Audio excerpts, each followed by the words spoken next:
नमस्कार मित्रांनो, लाडकी बहीण योजनेबद्दल सर्व महिलांकरिता एक आज आनंदाची बातमी. तर आता लाडकी बहीण योजनेचा जो काही 7व्या हप्त्याबद्दल जे काही तारीख इथं फिक्स झालेली आहेत, तर कोणत्या तारखेला जे काही लाडकी बहीण योजनेचा जो काही जानेवारीचा महिना आहे ती जमा होणार आहे, त्यानंतर कोणत्या महिला यामधून अपात्र ठरलेल्या आहेत व कोणत्या महिलांनाच याचा जो काही हप्ता आहे तिथे मिळणार आहे, तर या संदर्भात लाडकी बहीण योजनेबद्दल संपूर्ण माहिती पाहणार आहे.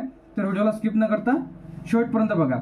तर आता जे की या जिल्ह्यातील महिलांच्या खात्यामध्ये जे काही पैसे इथं जमा होणार आहेत, त्याचप्रमाणे ज्या महिलांना लाडकी बहीण योजनेचा अधिक पैसे जर मिळालेले नसेल तर अशाने कमेंट बॉक्समध्ये नक्की सांगा, त्यावरती लवकरात लवकर सोल्युशन तुम्हाला मिळेल.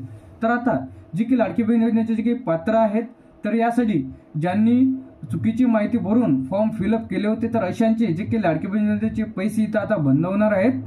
त्याचप्रमाणे जे की इथं 5 निकष काढण्यात आले होते, तर ते 5 निकष कोणते आहेत, जर तुम्ही त्यामध्ये जर बसत असाल तर तुमचे सुद्धा पैसे इथं लाडकी बहीण योजनेचे इथं बंद होणार आहेत. त्यानंतर आतापर्यंत जे की लाडकी बहीण योजनेला 9,000 रुपये मिळालेले आहेत डिसेंबरचा हप्ता धरून, जे की टोटल आतापर्यंत 9,000 रुपये मिळालेले आहेत. तर आता जो काही जानेवारीचा हप्ता आहे ते 1,500 रुपये या महिलांच्या खात्यामध्ये जमा करण्यात येणार आहे.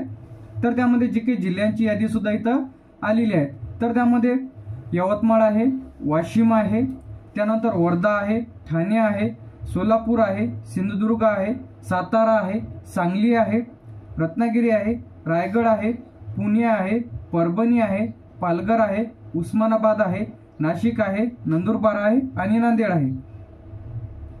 त्यानंतर नांदेड झाल्याच्या नंतर अहमदनगर आहे, अकोला आहे, अमरावती आहे, छत्रपती संभाजीनगर आहे, बीड आहे, भंडारा आहे, बुलढाणा आहे, चंद्रपूर आहे, धुळे आहे, गडचिरोली आहे, गोंदिया, हिंगोली, जालना, जळगाव, कोल्हापूर, लातूर, मुंबई, नागपूर, तर अशा जे काही जिल्ह्यांचा यामध्ये समावेश आहे. तर येत्या 17 तारखेला जे काही लाडकी बहीण योजनेचा जो काही हप्ता आहे ते सर्व महिलांच्या खात्यामध्ये डीबीटीच्या माध्यमातून जमा करण्यात येणार आहेत, ज्यामध्ये लाडकी बहीण योजनेचे पहिले पैसे तुमच्या खात्यामध्ये जमा झालेले आहेत. तर भरपूर महिलांना पहिलाच हप्ता मिळालेला नाही, म्हणजे अजूनही सुरुवातपासूनही त्यांना एकही हप्ता मिळालेला नाही. तर अशा महिलांनी काय करायला पाहिजे यावरती सुद्धा डिटेलमध्ये व्हिडिओ आपल्या फ्युचर इन्फॉर्मेशन के युट्यूब चॅनलला व्हिडिओ अपलोड केलेला आहे. ते जर व्हिडिओ तुम्ही बघितलेला नसेल तर लवकरात लवकर बघून घ्या. त्यानंतर ज्या लाडकी बहीण योजनेला नवीन फॉर्म भरायचे असतील तर त्याबद्दल सुद्धा लवकरच आपल्या चॅनलला अपडेट येणार आहे. तर फॉर्म कशा प्रकारे भरायचा आहे, फॉर्म भरताना कोणत्या चुका करायच्या नाही, जर तुम्हाला लाडकी बहीण योजनेचे संपूर्ण पैसे जर हप्ते मिळवायचे असतील तर तुम्हाला काय करायला पाहिजे, जेणेकरून लाडकी बहीण योजनेचे आतापर्यंत जे काही 9,000 रुपये मिळालेले आहेत त्यानंतर चालू महिन्याचे सुद्धा तुम्हाला मिळाले पाहिजे, यावरती सुद्धा डिटेलमध्ये व्हिडिओ आपल्या फ्युचर इन्फॉर्मेशन टेक युट्यूब चॅनलला व्हिडिओ अपलोड केलेला आहे.